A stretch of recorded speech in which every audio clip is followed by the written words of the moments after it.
As I was reading through your stories, I was so impressed by the innovation and creativity that all of you bring to your classrooms every day. Kurt Russell, our National Teacher of the Year, helps students find a sense of self-worth by dressing for success. Autumn Rivera from Colorado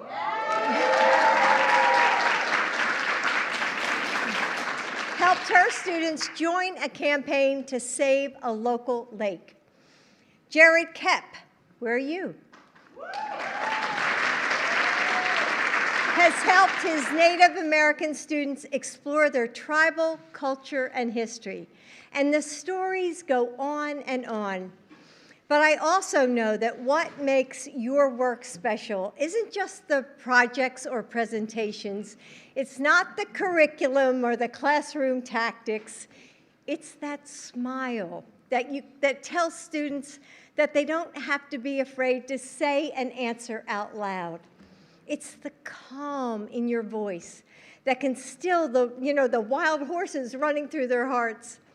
It's the way that you know that sometimes I'm fine means everything is wrong. It's how they know that you're telling the truth when you say, it's okay, we're going to figure this out together. What makes your work so special is you, the love and the joy that you bring to it, the empathy and the understanding, the sheer power of your presence.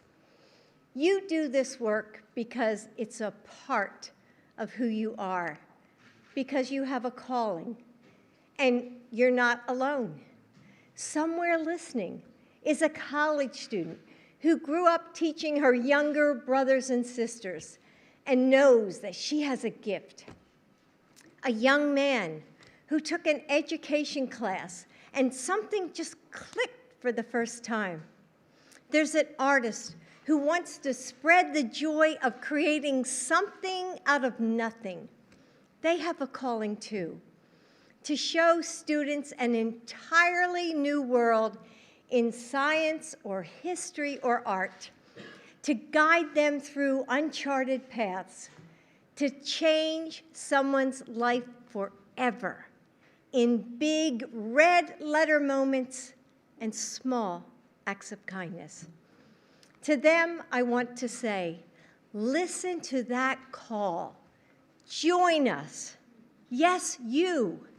You can change the world one student at a time. And we need you. We need more teachers.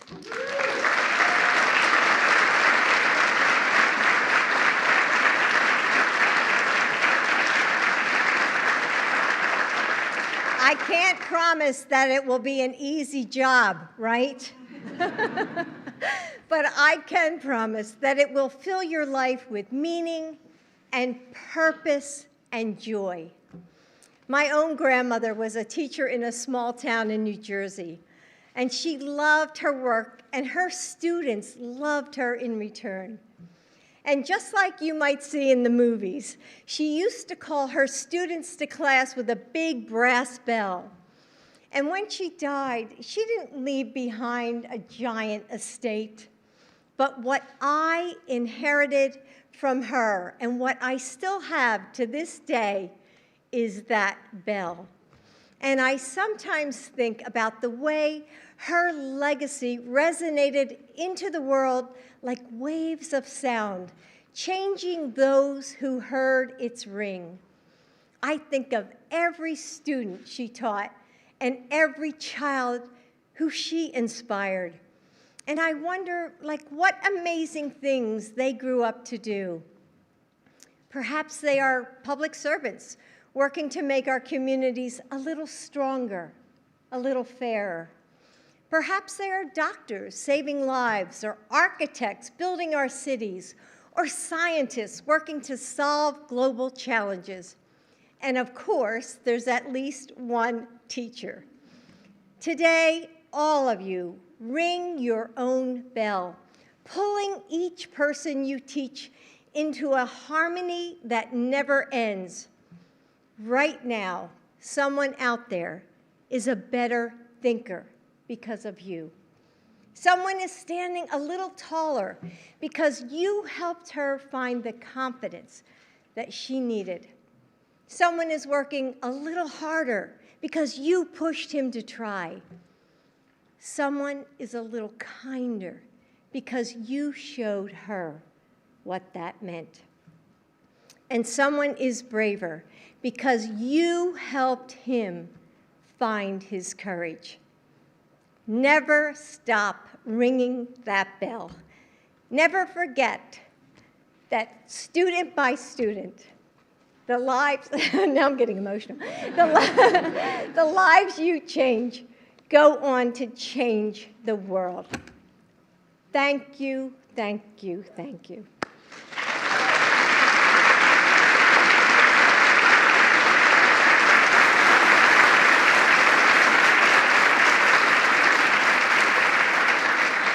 And now I'm proud to introduce someone who has answered their call with passion, persistence, and pride. The 2022 National Teacher of the Year, Kurt Russell.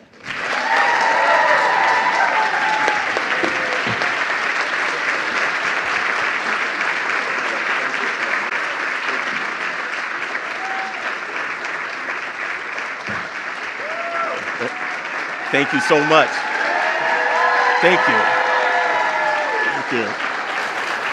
Thank you so much. Wow, wow. Thank you, thank you, thank you. Thank you so much. It's just an honor and a pleasure to be here. President Biden, thank you for your belief and tireless effort in education. Appreciate it. Thank you, Dr. Biden, for your strong leadership and your advocacy towards education, for a more equitable education as well. Secretary Cardona, thank you for your effort and your service and your leadership. To my Ohio delegate, thank you so much. Ms. Angela Dickey, my state coordinator, Mr. Brent Betts, my principal, my superintendent, Dr. David Hall, forgive me, and my state superintendent as well, Dr. Stephanie Siddons. So thank you as well.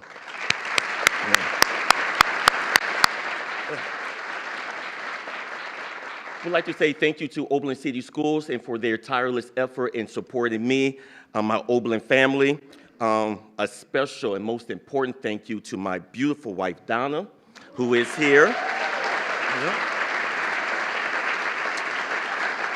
And my two sons, KJ, Kurt Jr., we call him KJ, and Corey, and to my mother and my in-laws as well. So it's just a pleasure to be here with you. A special thank you to the most distinguished, talented, amazing group of educators assembled in one place, the 2022 State Teachers of the Year. Allow me to give you a hand.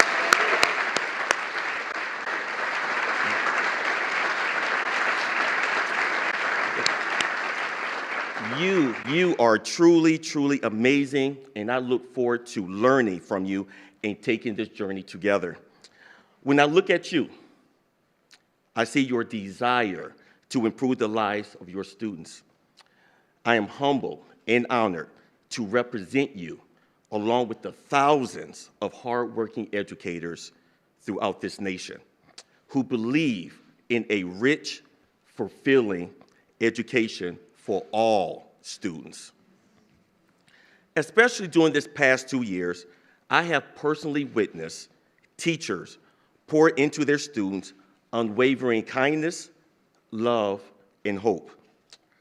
Being here today makes me think of my colleague and good friend, Danita, who has touched countless children's lives with her caring approach to teaching. Each day, she gives her time in investing in every child that crosses her path by giving out hugs to students who are having a difficult time, or even something simple as a granola bar to students who are hungry. Danita epitomizes what great teaching is: cheering, rooting, and being invested in the wholeness of the child. Each student needs a champion, no matter what the circumstances are. Each morning, parents give us their most precious gifts, their children. Parents have placed trust that we nurture, cultivate, and help students find personal meaning and purpose in their lives. School is where dreams come alive. It has been teachers who have laid the foundation of possibilities. It was my kindergarten teacher, Ms. Toss. Ms. Francine Toss, I still vaguely remember my first day of kindergarten. I was greeted by Ms. Toss, a middle-aged white woman with a huge smile and a gentle voice. She welcomed each student to her class and, like all teachers on the first day, tried to ease the nervousness of her students. The school year was great. Ms. Toss made learning enjoyable, fun, and she created a learning environment in which you felt as though you were the only one in the classroom. Her lessons were meaningful and heartfelt, and one could tell she enjoyed teaching.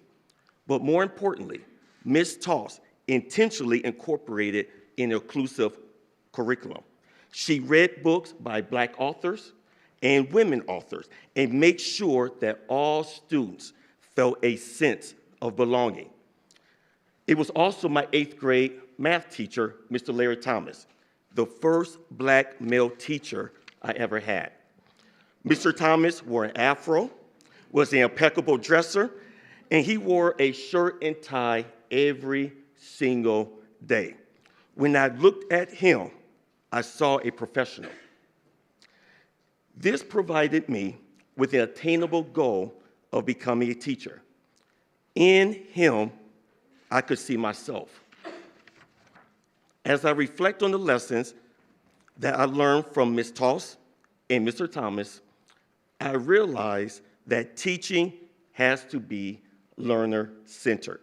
Students must see themselves in the classrooms and the curriculum in order to empower and to engage. That's why I created courses that allow students to feel valued, courses that deals with women's rights, gay rights, and also a survey of Black history. It's important that my students see themselves as I see them, with unlimited potential and full of gifts. As your 2022 National Teacher of the Year, I am committed to uplifting the wonderful work of educators. I am truly blessed to be a part of a profession that transforms and legitimizes student voices and plant the groundwork for a more culturally responsive education. Thank you so much.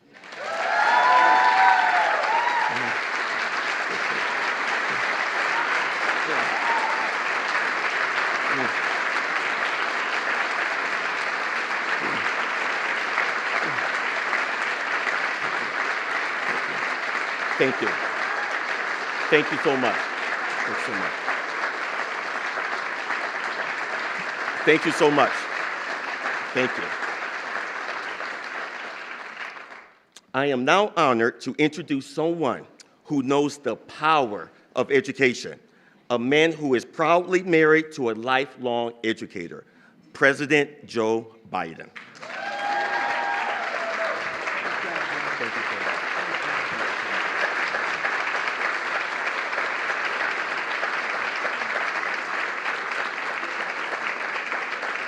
Thank you.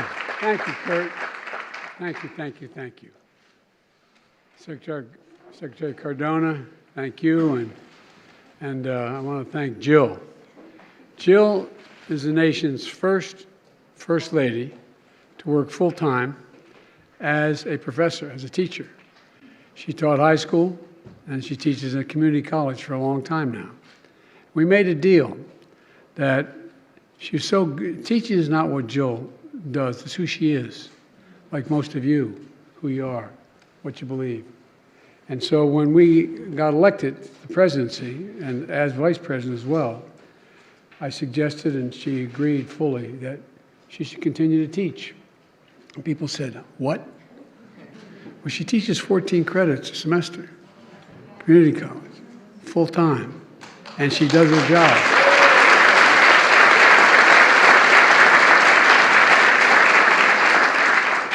And, I'm very, very supportive of teachers for a number of reasons. Some of them are personal, but if I didn't support teachers, I'd be sleeping alone in one of these bedrooms up here. Before I begin the formal comments, one of the things that Jill reminded me of when she spoke, and I'll bet all of you can give examples as well. I got lucky. I won the lottery in terms of parents. My mother and father were wonderful people. I had one of those moms that everybody wished had been their mom, for real. Everybody hung at my house. But I also was a bit of a runt in terms of my size, and I used to talk like this. I stuttered badly. And when you stutter, everyone thinks you have to be either stupid or totally incompetent. And if you notice, it's the only infirmity a adult can talk about having had that people, you didn't because you're teachers, think they can laugh, think it's funny. If you saw the movie The King's Speech, you understand. You understand. We went to see it, Jill and I, and right as the king was standing at the racetrack making the speech, she reached over. I guess I tightened up somehow and brought back all the memories. And I look back on it now, and I wonder, besides I really got lucky with my parents. My mother would say, look at me, Joey, look at me. You're smarter than anybody. You're this, you're that, so stop. You can do this. My point is this, that I had teachers, I can name the ones through grade school, high school, and even college. I didn't really beat my stuttering, and still occasionally I do, until I took speech and debate class in college to force myself to be able to stand up. When they sent me the copy, the guy who wrote the King's Speech found the original speech and made a copy of it and sent it to me. From the movie. And he does his speeches exactly like I did, which a nun taught me. If you took a look at my speech, you'll see that there's all these slash marks in the speech. Because, an awful lot of people who are, I can't sing worth a damn, but the people, entertainers and singers, can sing like a nightingale, but can't talk, can't speak. And I look back on my life, and I think beyond my family, my sister, my brother, my mom, my dad, the people who made a difference in my life in a fundamental way were teachers. I remember I was talking on the way over, my staff's going, why aren't you giving the speech we wrote? But I truly remember when we were talking about it on the way over, what got me involved in politics. I got involved in politics because I think the greatest sin that anyone can commit is the abuse of power. Whatever that power is, the power of a teacher, the power of a doctor, the power of a leader. When someone who is relying on you or you cannot, just the abuse of power. And I got involved because my state was the only state in the Union when Dr. King was murdered that was occupied by the National Guard for 10 months with drawn bayonets in every corner because we had a very conservative governor who ordered the National Guard, and because my state is the 8th largest black population in America as a percent of population. And I had a job with one of the oldest law firms in the state, and I quit and became a public defender. That's what got me involved. But again, where teachers come in, I had no intention of running for public office. Everybody thought Biden knew he wanted to be president at the time he was in 6th grade or something. I love these biographies. But here's the deal. What I did do, I wanted to get engaged. And so we had a very, very conservative Democratic Party in my state. And I thought it was wrong on civil rights. The more progressive party was the Republican Party, because we're a Southern Democratic Party. We were a slave state, to our great shame, early on. We fought on the side of the North like Maryland did and 2 other states, but we were a border state. And that's what got me going. And so I was asked by a group of senior lawyers whether or not I'd join a thing called the New Democratic Coalition. And the reason I bothered to tell you that was how to reform the party, how to bring it into the 21st century, the 20th century at the time. And one day, after being asked to see if I could help recruit someone to run for the United States Senate against a very popular Republican senator, a group of senators, a former senator, a former congressman, 2 former governors came to me and said, "We want you to run." And I wasn't even old enough. I was 29 years old. And I thought, this is crazy. But I remember going home from that convention, and the first stop I made was to speak to a professor named Dr. Ingersoll, who was one of those professors who was my philosophy professor in political science. And I stopped him and I told him what was going on. And he looked at me, and I'll never forget what he said. He said, "You should do it." I said, I can't do that. I never even knew anybody who was in the Senate. And he looked at me, he said, "Remember what Plato said?" I'll paraphrase it, he said. "The penalty good people pay for not being involved in politics is being governed by people worse than themselves." But my generic point is this. He gave me the confidence as a 29-year-old kid with no money to run. He gave me the confidence. Just like the nun would tell me, Joey, you can do this. They gave me the confidence. And I think about it. You're going to think about 20 years from now, how did you end up standing on the podium in the White House? No, you didn't ever expect that. I wonder how I got here. I got here because of my parents and my teachers. And so, folks, that idea is exemplified by the National Teacher of the Year. Kurt, you and I have something in common, though. I was an adjunct professor in law school for years, teaching an advanced course in separation of powers, and I taught to get money when I was at Syracuse Law School. To get through law school, I was a substitute teacher. You should be nicer to them.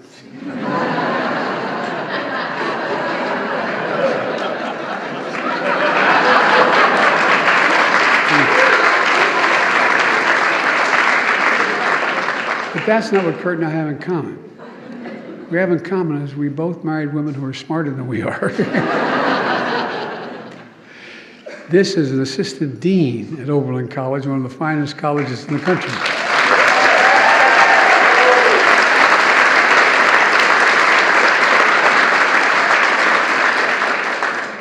Kurt teaches history. He taught 25 years. In fact, he teaches in the same town, the same district he grew up in. And by the way, when I left the vice presidency, I had a chance to do a number of things, but I became a professor at the University of Pennsylvania and presidential politics. And I enjoyed it, but it's hard. That's the other thing people don't realize. It's hard how much you prepare. I had a 3-credit course I taught in law school. I would literally I didn't want to do it during the week because I didn't want people to say I'm taking away from my job as a senator. So I did it on Saturdays at Delaware Law School. I would prepare, Jill will tell you, 3 to 4 hours before every class. And it was what not only I taught, but what I did as chairman of the Judiciary Committee. I taught about separation of powers. It was what I did my whole life. And it took me all that time. But the point is, it really mattered. I love what this guy said in his classroom about, he said we listen to each other and respect people's opinion. Well, part of this is all about fundamentally teaching respect. While we might be in the opposite sides of hot topics, we're on the same side in terms of having respect for one another. Kurt, I understand you wanted to go back home to be a teacher because your teachers inspired you. I'll bet every one of you can name one or two teachers who fundamentally impacted your lives. Well, you know, I think you paid it forward many times over, old buddy, and transforming the lives of your students in Oberlin, Ohio. Helping students see themselves in you. That's what happens, I think. And helping all your students not only learn history, but see that they have a role in shaping history. I mean, in a literal sense. And to the Delaware Teacher of the Year, where were you, Joshua? Where's my Delaware Teacher of the Year?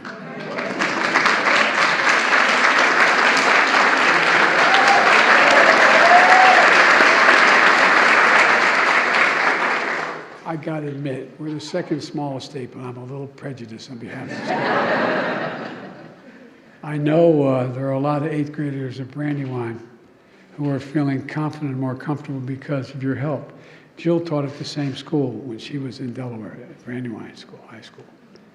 And even though Teacher Appreciation Week officially starts next week, I wanted to get it started earlier.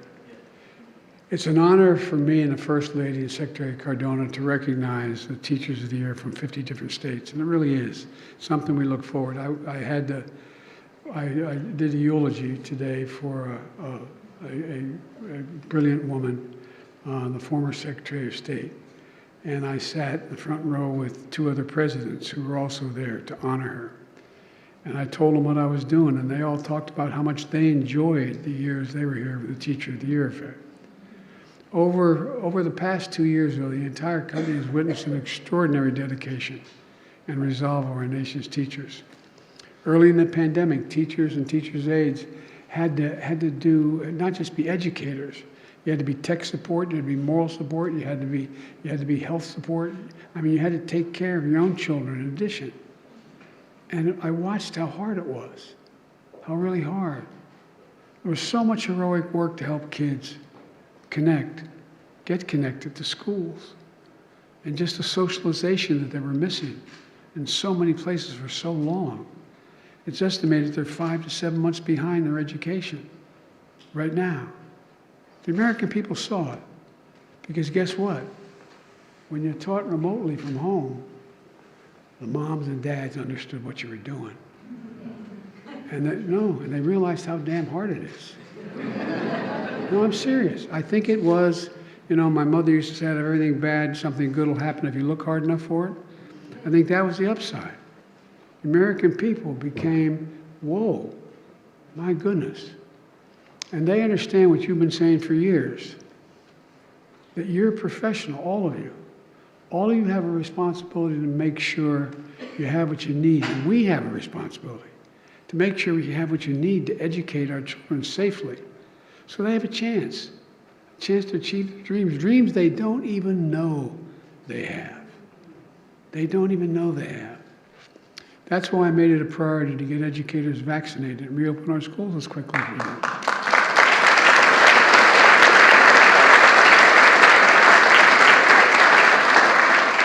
We made a historic commitment to our schools, $130 billion in the rescue plan, $130 billion. It helped us go from 50% of our schools being closed to 99% of our schools open and safe, better heating, air conditioning, ventilation systems, safer buildings. It isn't a thriving building until it comes alive, though, with teachers and students. And with the help of the American Rescue Plan, local governments are able to, as the state officials here can tell you in education, we're able to add a record 279,000 new educators in 2021. 250,000, another 50,000 jobs, teaching jobs, in the first months of 2022. In January, compared to the period before the pandemic, schools have increased their number of social workers by 65%, counselors by 17%. You're expected to do everything. You're expected to not only teach, You're expected to be a guidance counselor yourself, but you're also expected to deal with the problems that they have at home. You see it. You can see it in their faces when they walk into school. And as Jill said, just by the way they answer the questions, and questions about how they're doing, how they're feeling. And you need help. You need social workers. You need school psychologists and psychiatrists. You need that kind of help. And the American Rescue Plan funds are especially important now that we see the impact this pandemic exacted on our children.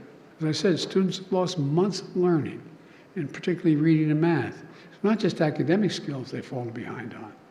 Teachers are seeing young children struggle to interact in group settings, to manage conflict, to take turns. They got a lot of learning to make up. And we're doing everything we can to help you. And I want input from you as well, because we have a lot of teachers, we seek their input.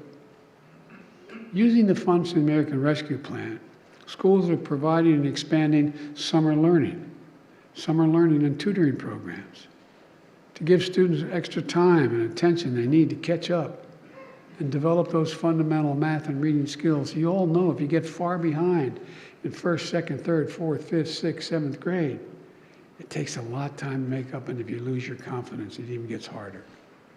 So I urge more states, counties, and cities and towns to use their American Rescue Plan funding, which is in the billions of dollars, to hire more teachers, more tutors, more critical personnel in our schools. Now we have an opportunity to make even more game-changing investments for educators, students, and families. We're in competition for leading the 21st century. Not a joke. That's where we are right now. You know, parenthetically, if you think about it, what was the reason why we led the world beginning around 1905, 6, and 7, and 8? Because we became the first nation in the world to have universal education of 1 through 12 for everybody, no matter what, without cost. Well, guess what? If we were sitting down today deciding we were going to set up an education system, raise your hand if any of you think 12 years is enough in the 21st century. Just 12 years. Things are moving too rapidly. They're changing exponentially.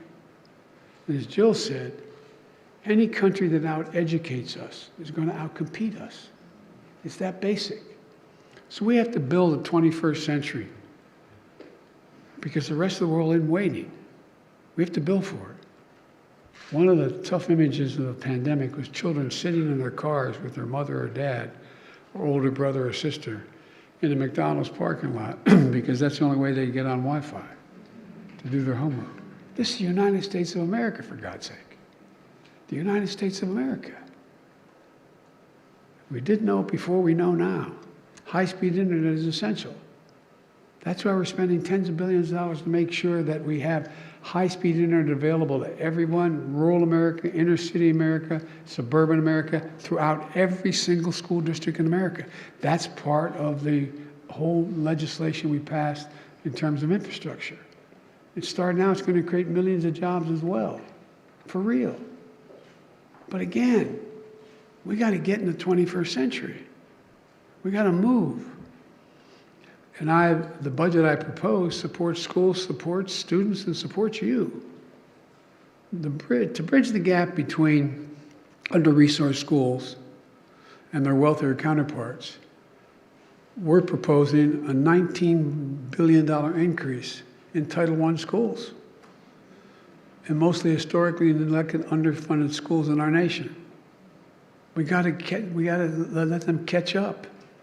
That investment would more than double the current funding of Title I schools. And also proposing the largest increase in special education funding in 2 decades. We made the promise, we've never fulfilled it. We've got to fulfill it. Going to add another $1 billion commitment with the goal of doubling the number of social workers, school counselors, and school nurses in K through 12. And by the way, thanks to the American Rescue Plan, we're making real progress toward that goal. And to support you, the educators, my budget includes $610 million increase teacher diversity, effectiveness, and retention. It's true.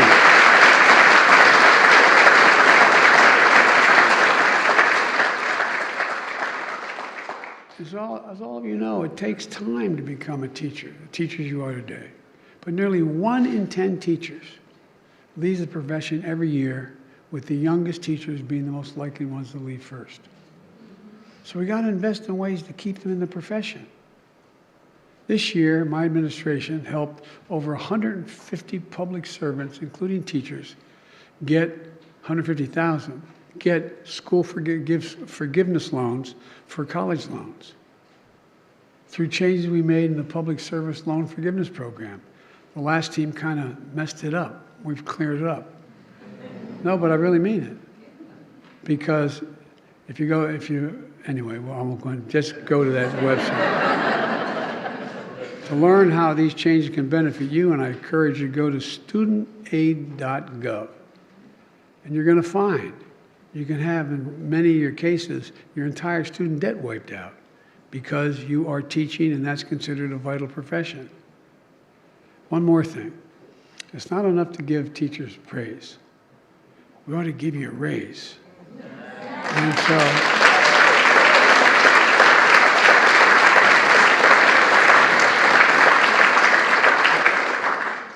and I have to really listen to you, which I know Senator Cardona has been doing.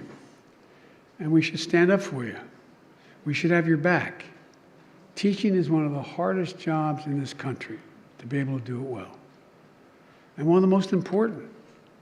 Today, there are too many politicians trying to score political points, trying to ban books, even math books. I mean, did you ever think, even you younger teachers, did you ever think when you'd be teaching, you'd be worrying about book burnings and banning books? All because it doesn't fit somebody's political agenda. American teachers have dedicated their lives to teaching our children and lifting them up. We've got to stop making the target of the culture wars. That's where this is going.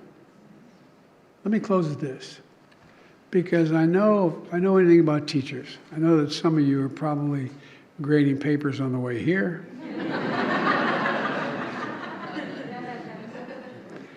By the way, Jill traveled with me around the world. I'd say, Jill, leave the binder, leave the bag.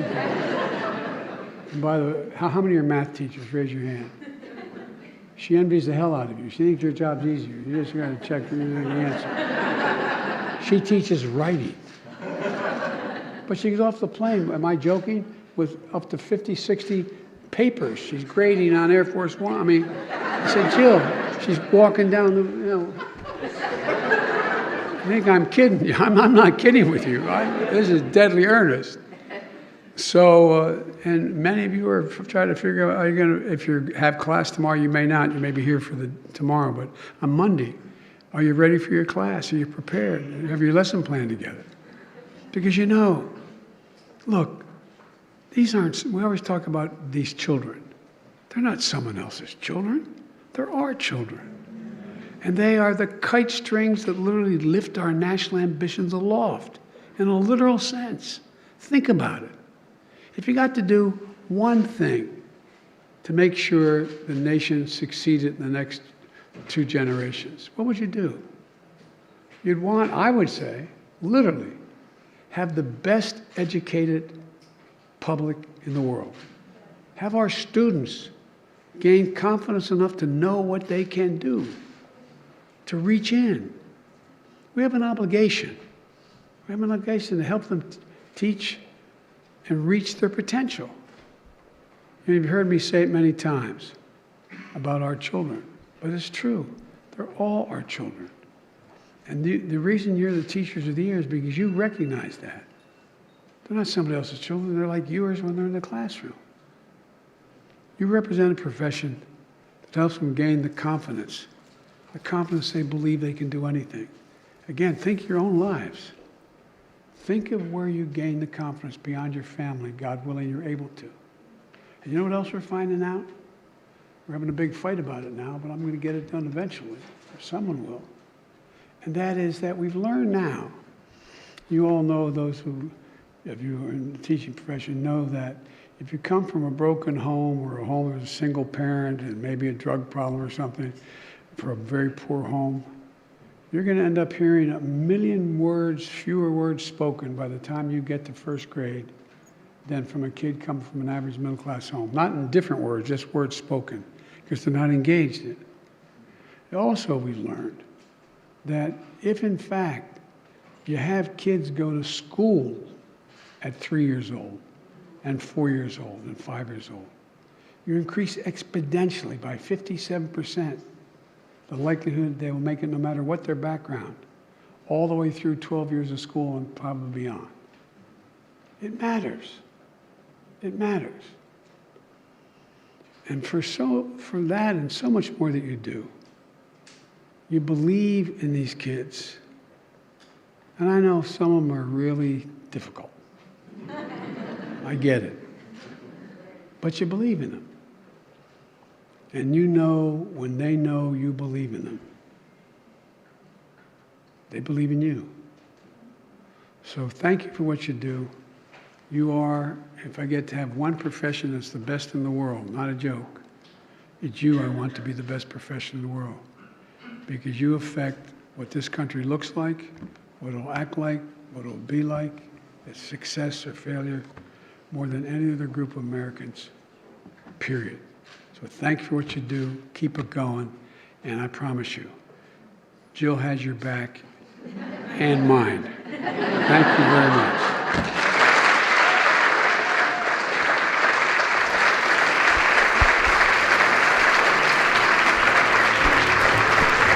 Ladies and gentlemen, please remain in your seats while the President and First Lady depart.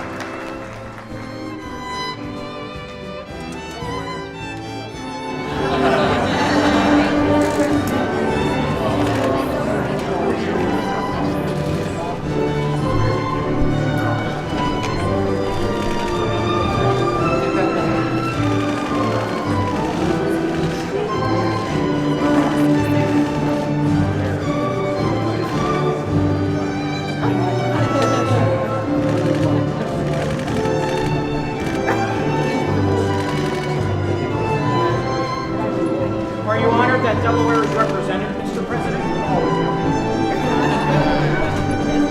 Thank you all very much. Thank you, Mr. President.